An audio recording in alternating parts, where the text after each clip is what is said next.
data-driven compressed sensing, an application to compressed quantitative MRI. Please. Thank you, Alison, and thank you for the thank you for the invite to talk. I hope the title isn't too misleading. One of my students told me yesterday, says, "But you don't do any of that. What are you going to talk about?" Didn't you, Billy? Anyway, so what I am going to talk on, let me give you a quick outline. So also I can thank Antoine for mentioning at the end about what about inexact procs. That's one of the sort of things I'm going to talk about. But mainly in terms of a very simple algorithm, iterative projected gradients. So we're going to look at, how do I work out the pointer? Okay. So we're going to look at classic iterative projected gradients, and we're going to say what happens if they're expensive. So actually, one of the other questions I had for the last speaker, but I didn't have a chance to ask, was what happens if G is really expensive? So that's kind of the setting we're going to be looking at. What happens if our projection is expensive, and can we get away with something a bit cruder? And we're going to say, how does that factor into the classic compressed sensing theory? And then we'll look at an application. Okay, so just the sets of notation. I'm afraid everything I'm going to do is in the discrete domain. I'm going to immediately commit the inverse crime. And so I'm going to be dealing with everything in nice finite dimensions. A is going to be some finite dimensional approximation of my measurements. X is going to be the thing I'm measuring. I'm going to have some error or some noise. And typically I'm in what I call a compressed sensing setting, which is where basically I'm dimensionally challenged. Okay. So when you're dimensionally challenged, you need to introduce some regularizers. And we heard yesterday about various ways of doing that, whether it's sort of TV or learned regularizers. And I would say by now that in the sort of compressed sensing community, there's quite a rich range. So we started with sort of synthesis sparsity. Then we sort of moved on to structured sparsity. So maybe it was a tree or specific subsets or unions of subspaces.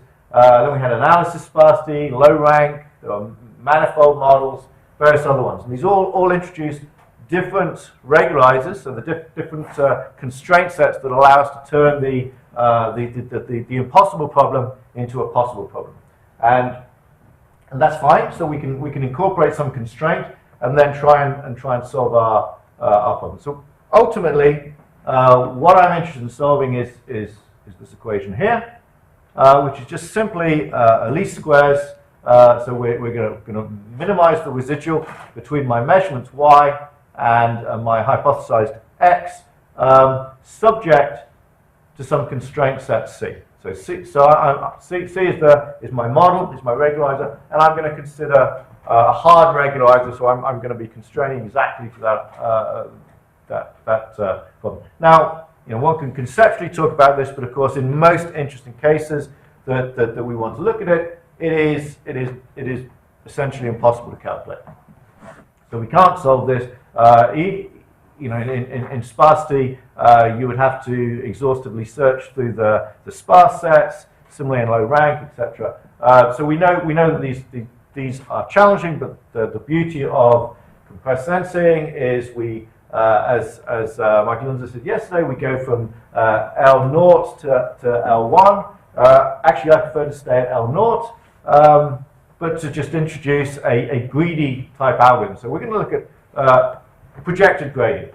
So very, very old traditional algorithm. I'm going to take a new update x, which is my old update, minus a step in the negative gradient, and then I'm going to project back onto my constraint set. So very, very simple.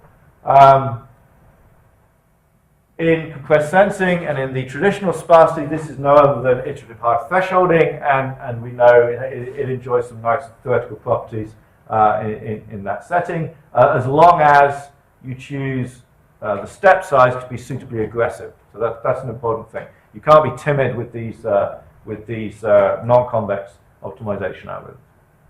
Okay, so that's fine. We have an algorithm which we can use, and under certain conditions. So if we have a bi-Lipschitz embedding of my constraint set C, so let me go back to the picture here. So if this is my constraint set C, as long as there's a bi-Lipschitz embedding between my measurement space and my ambient space with parameters alpha and beta, and if these are well enough behaved, so basically that means I'm observing my constraint set properly in my measurement domain, then I can solve this using things like iterative projected gradient. So there was a theorem by Thomas Blumensatt in 2011 that extended the work on iterative hard thresholding and said basically for any constraint set C and any operator A, as long as the operator A and as long as with that pair you have an alpha and a beta, so a bi-Lipschitz embedding that satisfy beta less than 1.5 alpha, so that means it's near orthogonal, it's near isometry on the set C. Then iterative projected gradient converges stably at a linear rate, and the error converges essentially to the size of the noise plus a term associated with the number of steps you're taking. Okay, so that gives us some nice motivation. Now let's think again about our models. We know that essentially this is a notion very similar to, well, essentially it's an RIP notion or related to Johnson-Lindenstrauss lemma. And so for various different models, if I've got unstructured data, I can work out in an ideal case how many measurements I need. Now obviously one has to ask whether a specific problem has this setting or whether you need to manufacture your problem. So design your measurements, design your sensing in a way to try and achieve this. Similarly, if I have a union of k-flats, then I need essentially k dimensions, rank R matrices, then again, and so on. These are all well documented in the literature. I won't go on about that. So we have a structure that works. However, there was a computational bottleneck, and I guess there were two potential computational bottlenecks. First of all, the calculation of the gradient. If A is very large, and if it is expensive to calculate, then this might be an expensive term to calculate. And then, if I'm having to iterate this maybe for 100 iterations, or 20 iterations, or 30 iterations, that may be too expensive for me. And in certain inverse problems, absolutely that's the case. Secondly, and probably more problematic, and the one I'm really going to focus on today, if my projection operator is expensive, and actually it may be that it's totally infeasible. So there are certain projection operators that are challenging but doable, and there are other ones, things like general analysis sparsity has been shown to be NP hard. So we know that there are cases where even this sort of simple looking algorithm is not practical. Now I'm not really going to concentrate on this sort of case. I'm interested in a specific case which will be data driven, where my projection operator is expensive and I want to speed it up. And I want to see whether I can do that. But more generally, the question I want to ask at the moment is, if I'm using iterative projected gradient, is it robust to inexact and approximate oracles, so inexact and approximate calculation of the gradient and inexact approximate calculation of the projection? Okay. And the aim is really here to speed up these reconstructions. It's interesting to see that, and we're hearing more and more of it in almost every workshop we go to, deep neural networks. And one approach would be to say, let's just, to hell with all this, let's all just go and code up TensorFlow and code up a deep neural network. And there does seem to be evidence that these things are super fast. They give us algorithms that reconstruct very quickly. Now, for me, the take-home message on that is there must be some tricks that we're missing in terms of our optimization or in terms of our reconstruction algorithms. So I don't want to go to the dark side and do neural networks just yet. So instead I want to think about, can we speed this algorithm up? And today the way I want to think about that is through approximate oracles. Okay, so I'm going to talk about two different types of inexact oracles. This first one was motivated by some work in the convex setting by Schmidt et al. in 2011, where they were looking purely at the optimization problem. So the distinction here is we are looking at the reconstruction problem. We're asking the question, does the reconstruction give us an accurate output, not are we generally minimizing the cost function. Okay, so I'm going to introduce, very simple, this is my inexact iterative projected gradient, where I introduce a gradient term here that is, with the tilde means it's not exact, and similarly the tilde on the projection means it's not going to be a full projection. So first thing we're going to talk about is fixed precision. So fixed precision means that if I can guarantee, and I'm not saying that I can, but if I can guarantee that my gradient operator is within a constant of the true value, and similarly if my projection operator is within a constant of the true value, then I'm going to call it a fixed precision. So essentially that means in terms of the projection operator, if this is my set I'm projecting onto, this is my point I'm projecting, I may allow myself any point within C intersecting this circle. We can also extend it slightly off C, but to keep things simple, I'm just going to concentrate on the case where the projection operator is, the inexact projection operator is still in C. So a fixed precision means that if I now move my point closer, then I'm still giving myself the same space within which to make the error. So one might argue this isn't necessarily the right thing to do.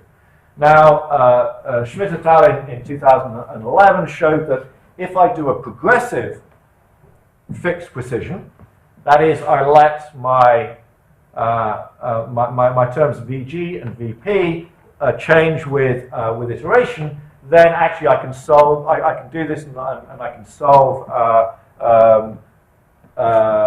convex optimization with inexact boxes and inexact gradients. So we're also going to look at that in the non-convex setting, and so what happens if we do this, but letting these things go to zero. So in that case, I can imagine that as my estimates are going to hopefully converge on towards the true solution on C, then as I get closer, my constraint is going to get tighter, but tighter in terms of the iterations, not in terms of the operator. Okay, my second inexact oracle, which is in some cases an easier one to construct on many projection problems, is what I'm going to call a 1 plus epsilon optimal. So here now, the difference is the projection, the error between my projected, my approximately projected x and x has got to be within 1 plus epsilon times the optimal distance. So that means that I'm in a slightly different position now. If I have my point out here, then I'm allowed this wiggle room in terms of where I project onto, whereas as I get closer, it gets tighter. Now it turns out that in many cases, this is a more natural, inexact problem, and it's been shown, it's been used in things like incorporating randomized linear algebra into compressed sentiment reconstruction, or K-trees, Hegde et al. In 2014. Rahu's been looking at tensor low-rank decompositions, and we're going to talk about, so this does not stand for artificial neural network, this is approximate nearest neighbor, so we're going to look at that. The interesting thing about approximate nearest neighbor is actually both methods can be incorporated, so we can actually do a nice comparison of how these things work. Okay, so that's the setup. let's talk a little bit about the theory. Does it work? And the answer, thankfully, is yes. So, well, no, let me caveat that. To a certain extent. Okay. So, first of all, this is a theorem for the fixed precision and the progressive fixed precision. Okay, here the key things to note are beta has to be less than, so in Tom's Blumensatz's it was 1.5 alpha. We've done a bit of a trick here because this is not a uniform rip, it's a non-uniform rip. So we could do the same thing on Thomas's. So beta less than 2 alpha is essentially identical to, in spirit, to the result that you have with the exact IPG. You get a convergence rate of rho is 1 over mu, so that's my step size, 1 over mu alpha naught minus 1 square rooted. That is again identical to the convergence rate you get in the exact iterative projection. And there's an error term here, which if I don't let my VG and VP go to 0, will give me a constant. So what I will have is I will have an algorithm that converges when the exact one converges, but will converge to a noisy version of the other. So I pay a cost in the fixed precision, but interestingly, if I let my fixed precision get progressively finer as I do my iterations, then actually that cost goes away and I can achieve the same result as I would with the exact. So this is good, and the noise amplification again is exactly the same as in the exact iterative projected gradient. So this is good, with the caveat if I can produce oracles that are inexact in this way. So yeah, this is just a really a corollary that says this. So they have the same rates. This thing converges essentially to the noise term plus some terms that are associated with the inaccuracies. If I do progressive fixed precision, so I let my error decay at an appropriate rate r, then if I decay too slowly, then the R dominates the convergence. So that makes sense because if I don't converge at all, I'm going to stop at some point away from the best solution. But then if I slowly do it, the R is going to dominate. If I let the progression go quick enough, then the rho is going to dominate. Now, obviously, that suggests I want R to go down very quickly, but the notion that I'm kind of hinting at here is that the more refined you go, the more expensive your projection is going to be. So it's this balance. You want to try and get really R to be as small as possible.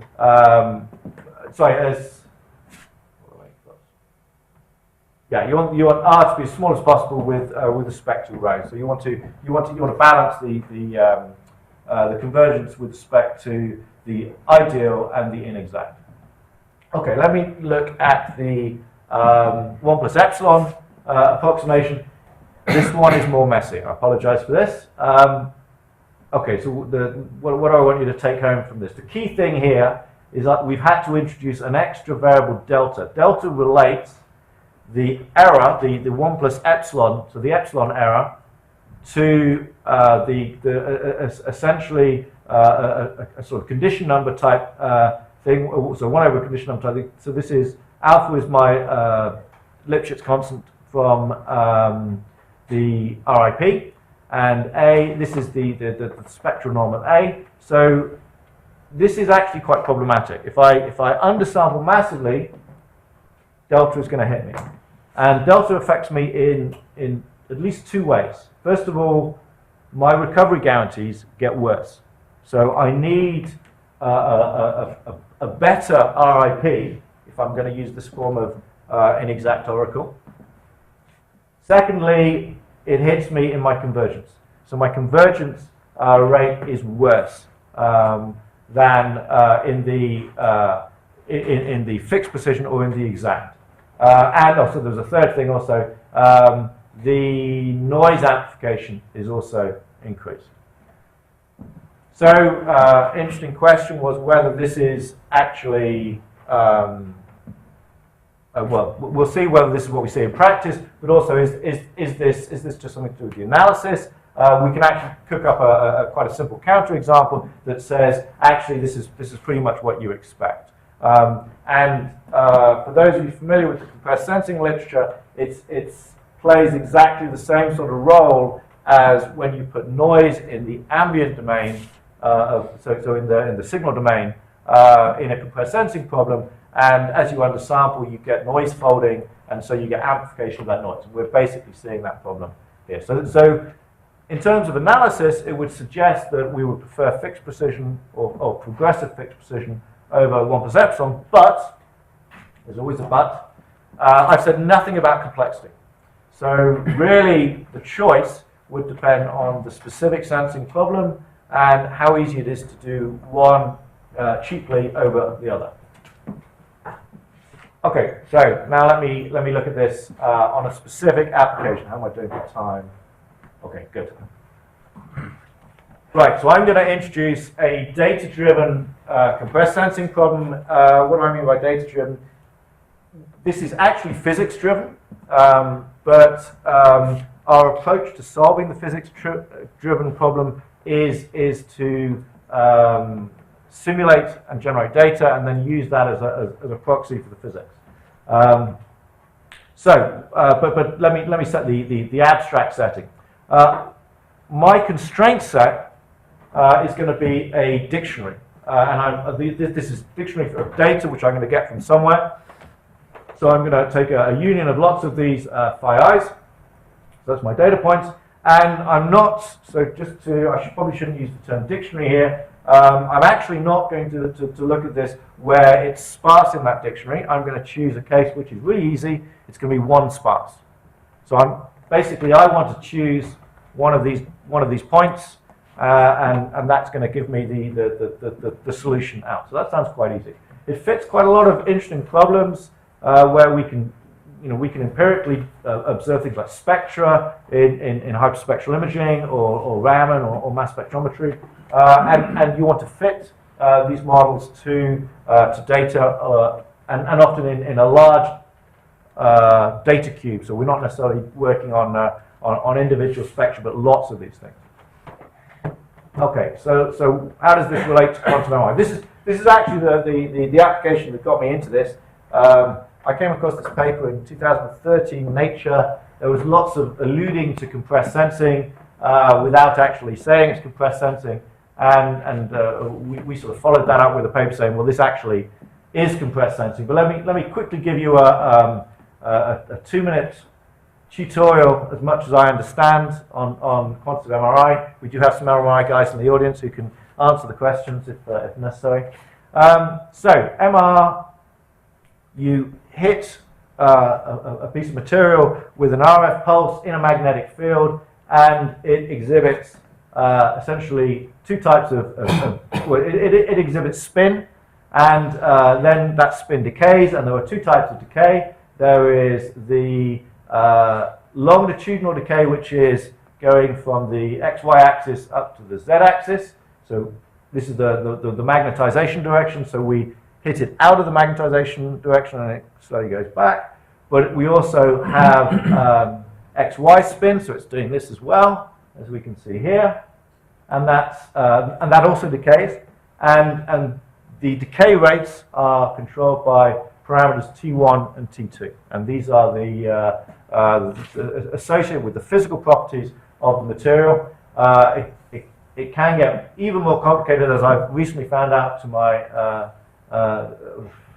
wish I hadn't, but you can get T2 star and lots of other things there. But let's keep it simple. So we have T1 and T2, and of course the magnitude of the response is going to depend on how much water, so how many protons there are in the material, and so there's going to be another parameter which is proton density. Why do we care? Traditional MR imaging produces pretty pictures like this, so we all put up pretty pictures like this. It is not like CT. These do not have physical units. So that is just an image that gets shown to a radiologist, and the radiologist looks at it and says, oh yeah, I'm a bit concerned about this bit here. So these are not these are like your iPhone cameras. They just produce pretty pictures. They're not doing physical experiments in the sense that we're not measuring physical quantities. Now that, okay, do we care? I don't know. One of the issues is if I do a scan in two different scanners, how do I compare those images? Because the numbers are not quantifiable or quantifiably the same. So there is an interest in actually pulling up quantifiable numbers that you can then do repeatability, so you can do longitudinal studies. The actual T1 and T2 indicate certain things about the material. So people are moving in this direction of trying to make this more quantifiable. So actually, in your MR scan, you want to estimate T1 and T2. How do they do it in the standard approach? You do a whole bunch of experiments. So you get a whole bunch of images, and then pixel by pixel, you basically, so these experiments are designed to excite either T1 or T2 separately, and you then look at the relaxation, so you plot per pixel an exponential curve onto the data, and the rate of decay tells you whether it has a certain T1 value or T2 value. So that's expensive. 2013 came along, and Griswold's group in the States came up with this thing that they call MR fingerprinting, with a lot of allusions to compressed sensing. So the key thing is a single sequence. So we do we send a bunch of RF pulses into the patient. We take a bunch of measurements. Bang, we're done. We then turn that into a T1, T2, and a proton density map. To do this effectively, we need to do this quickly, so we're going to do fast readout, which means we inevitably subsample. So the original MR fingerprinting uses a spiral sampling, massively undersampled in K-space. So these RF pulses are quantified in terms of flip angles, so you have this strange sequence of flip angles that jump up and down. Never quite clear why it does this, but this is what has been proposed by Griswold's group. And if you knew a pure pixel, you could calculate using the physics equations, the Bloch equations, just an ordinary differential equation. You could calculate what the response of this input would be, and what is shown here is each one of these curves is a response associated with a different T1, T2 pairing. Okay? So this defines me a dictionary. Now I could try and fold in, and I think this would be a very interesting thing to try and do, fold in the ODE actually into the physics and into the imaging problem and solve that, but it becomes a very nasty, complicated inverse problem. So what the fingerprinting paper does is they take this and treat it as a dictionary. You massively undersample. I mean, massively undersample. This is what, if you back project one of your, so you're taking lots and lots of images. If you back project one of those images, so for one of those excitations, that's what the brain looks like. So as you can see, no structure whatsoever. Really, really bad.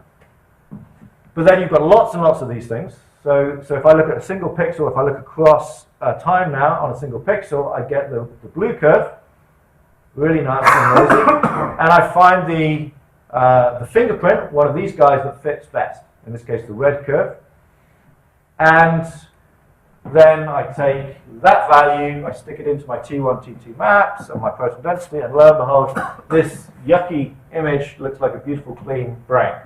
That's the idea, and it works. But the key thing is we're replacing this block physics by a data-driven model. We simulate offline and build a very big dictionary, typically hundreds of thousands of elements in my dictionary, and enables me to essentially replace the computation by memory. And we can think of this as a projection. So match filtering is essentially just a projection. I've got a whole bunch of points, and I'm saying, this is what I've observed, which of these points is closest?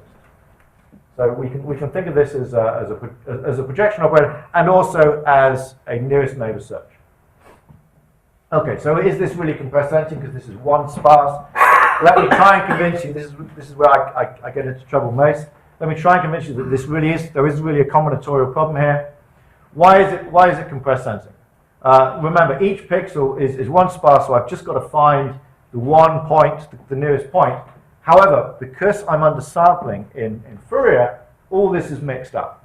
So really, if I want to think what my data model is the union over all pixels of this dictionary. So this dictionary is say 500,000, and maybe I've got 500,000 pixels. That means that my actual data-driven model is 500,000 to the power of 500,000. So this is clearly not practical. But if it was, I could literally just do nearest neighbor search directly on my measurement domain. That'd be easy. Except this thing goes to the power of d, so I'm killed by that. So that's the combinatorial aspect. It's not sparse, but it's the fact that we're simultaneously trying to find a point on each pixel. So we're doing a nearest neighbor search on each pixel, and if you did them all together in union, and remember they all impact on the measurements, you can't, that becomes a combinatorial problem. So instead, we unfold it and we do classical projected gradient. Now we're doing a nearest neighbor search individually on the pixels, and then we take a gradient step back towards data fidelity. So this is classic iterative projected gradient. Okay, so we've gone from P to the D complexity to gradient iteration times order P times D. But D is still expensive. So D is this still takes quite a long time to run, and we would like to do this because the medics like these scanners to spit out images straight away. I should also say that so once we put it into this framework, you can actually then turn the handle on the compressed sensing analysis and show that RIP, which means, what do I mean by RIP now? RIP means that I need specific properties of these excitations and my dictionary. Under certain circumstances like that, you can show that this gives you guaranteed convergence to the neighborhood of the true solution. Okay, so we've got something that works, and this we did in 2014, I think it was. But as I say, big data sets. So we're sampling a T1 and T2 quite densely over quite a large range. So we typically end up putting lots of values. There are other things I've kind of hidden away. People also like to incorporate what's called off resonance, which is another parameter. So if you put that into the dictionary, you need to then sample that. And the more things you stick in, the bigger this dictionary gets. So this is fine as long as this number's kept small, but it's going to kill us if it's right. Okay. So now I want to incorporate into the iterative gradient projection something that's going to be allow me to do an approximate projection and fast. Well, first of all, let's think about fast.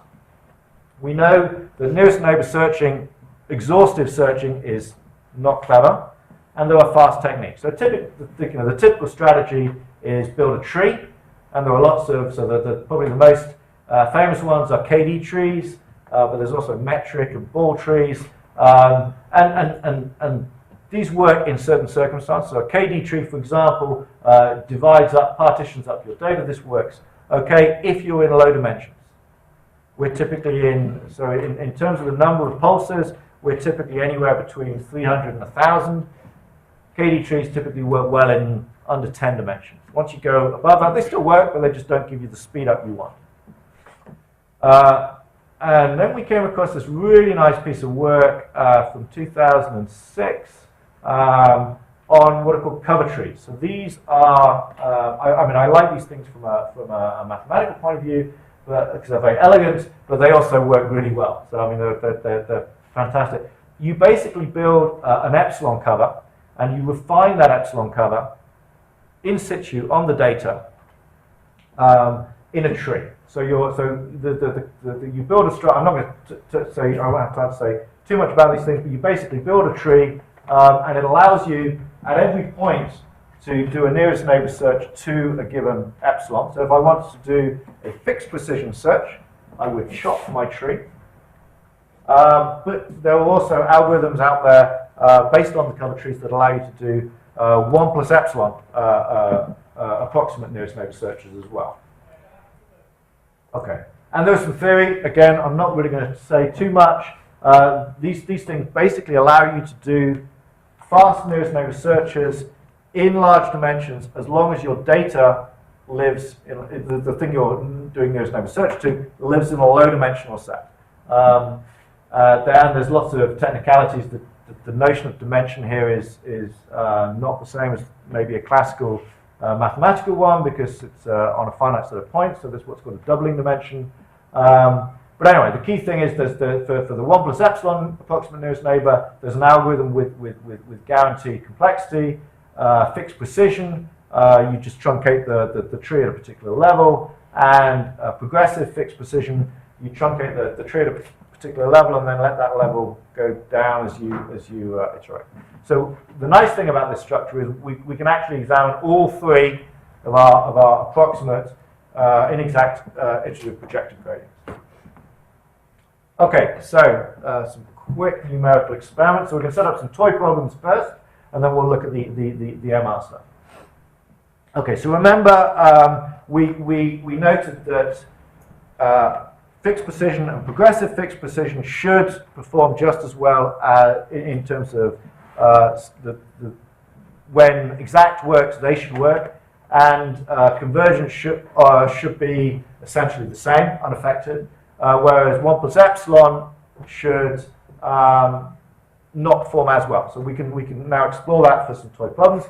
We're going to generate this product model. So again, each pixel effectively is going to be given a point from a manifold. So we chose 3 classic manifolds from the machine learning literature.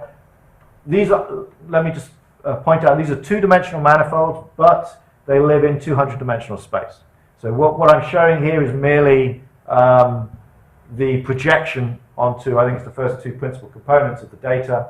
And what the colored pictures show are for the S manifold, or the Swiss roll, or the oscillating curve. As I move down here, the colors show the partition that the cover tree gives you. So you see that the cover tree is giving me a localized partition as I go down my tree. Here it's a very crude partition, here it's a lesser. And each partition is represented by 1 point in the data. Okay. So we run this, we choose A to be just IID normal for this toy problem. So remember, we're trying to solve this constraint optimization through iterative projective gradients. We start out by looking at fixed precision, and as I change my precision, yes, what I see is that this is the rate that I get in terms of convergence for the exact, and this is the rate that I get if I put V is 0.001.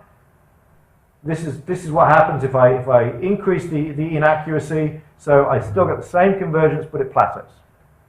So once I reach my inaccuracy, I can't do any better, but I still get the same convergence, and we see that as we go up. So this convergence rate here isn't changing; it's just how far down the curve I can go. So that's good. That's what we predicted in the theory.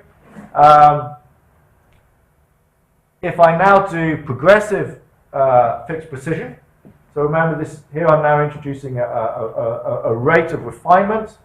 If I refine too slowly, so I start out with a very poor approximation and very slowly become finer, then it's the rate of the approximation that drives the speed of convergence, unsurprisingly. But as I get down low enough, then I just hit the same convergence rate as if I've got exact. So again, this in practice seems to bear out what we saw in theory.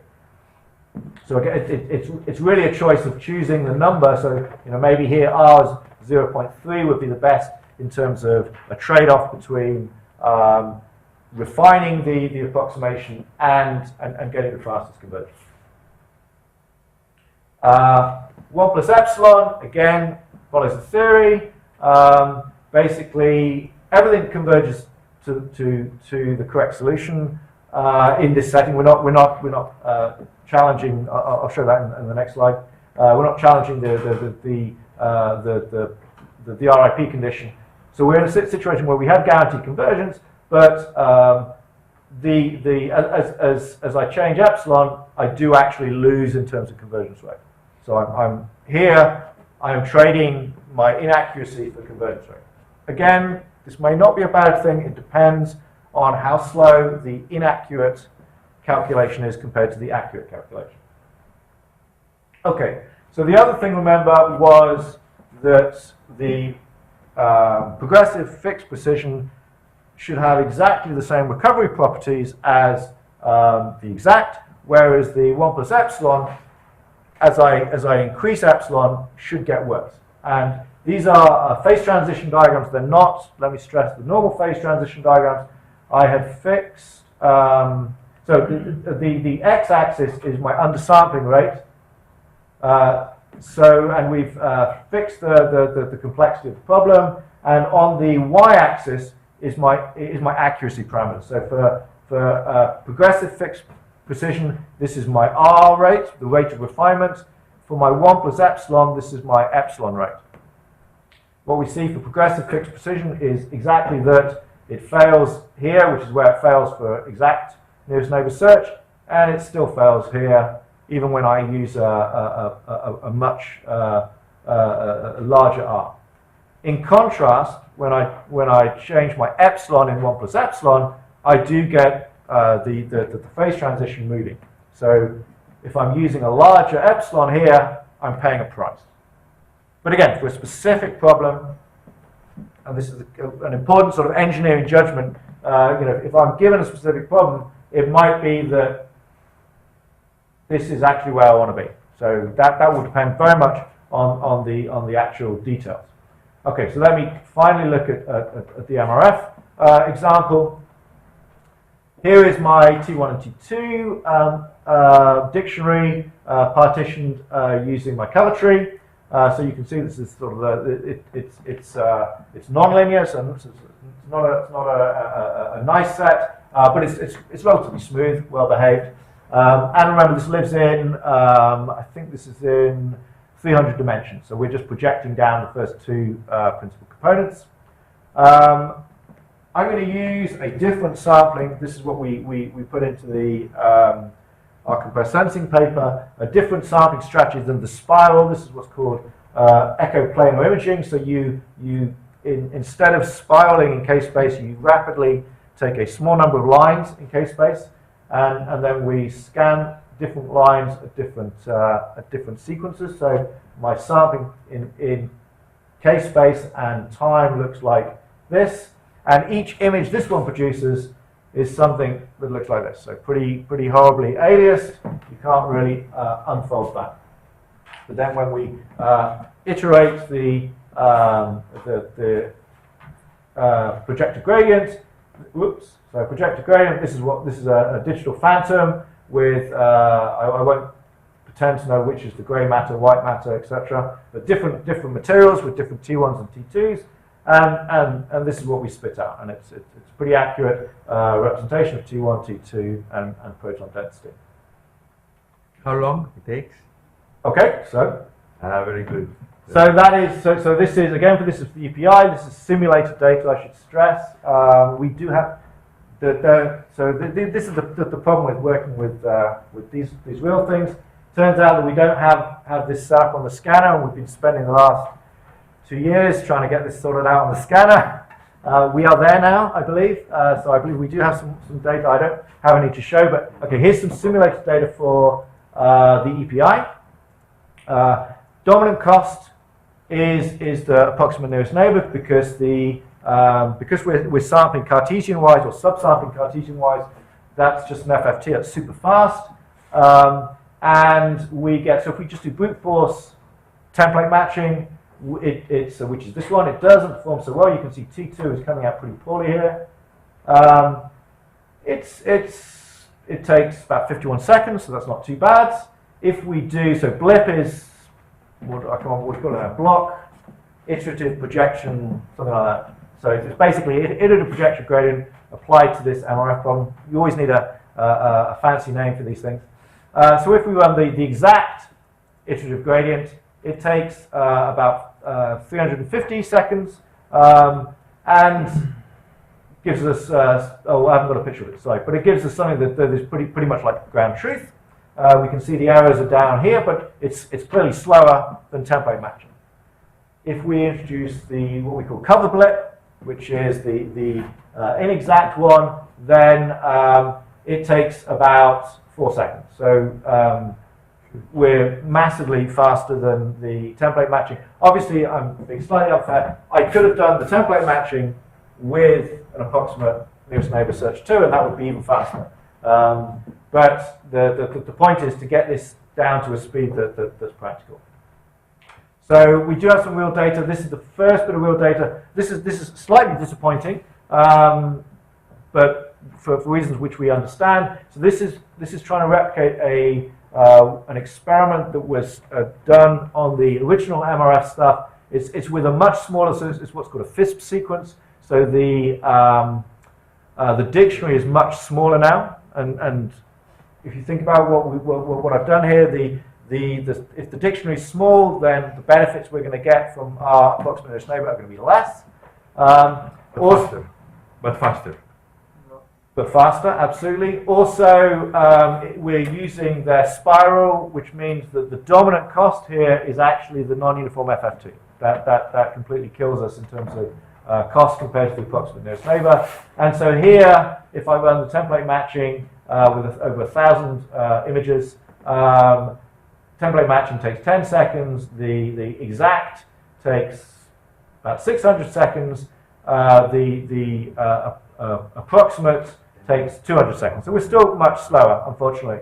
But that's because if I look at the cost, this is not the cost of the inexact projections. The projection actually is not the inexact projection is not a big cost. The big cost here is the non-uniform FFT. So what we've finally done, and I don't have any data to show unfortunately, is we've gone and reproduced, which was it, this experiment on the scanner, where we expect this to, let's say, to give us much faster, much better results. Okay, so let me conclude there. We've looked at the iterative projected gradient and its robustness in a compressed sensing context to inexact gradients and projections, and nicely it does still work. If you need to choose a 1 plus epsilon, you pay a price, but often 1 plus epsilon is easier to achieve than a fixed precision inexact one. So that changes the convergence rate, and it also needs a stronger compressed sensing conditions. And we've demonstrated it on MRF, and we are getting substantial speed-ups over doing the brute force iterative projection. Thank you.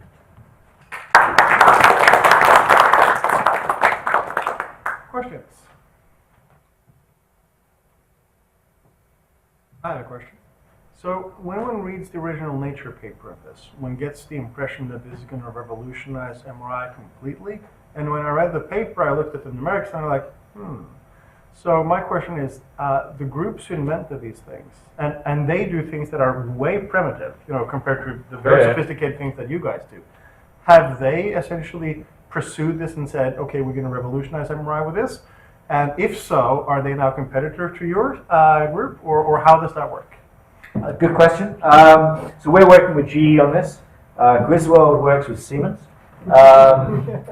And so in that sense, there's competition there. But lots of groups are looking at this now. And yes, they do say they're going to revolutionize things, just as some papers in sort of 2006 said that this compressed sensing thing was going to revolutionize the world as well. And I'm always pretty cynical on these things. It's been a very interesting research avenue. It's had some very neat applications. Has it revolutionized things? I don't know. It's changed something. So if you go to MRI conferences, there are well, okay, so where are we now? If you went 5 years ago, everyone was trying to do compressed sensing, but whether anyone was doing it clinically was an interesting question. At SPARS 2000, when was the SPARS? Was it this? I'm losing track. Was it this year's SPARS? Yes. Yeah, at this year's SPARS, Jeff Fessler told me that they're finally in the US licensed compressed sensing on clinical scanners. So it has got to that point. How much it's being used and how valuable that is over parallel imaging, I don't know. There's a lot of argument you can have on that.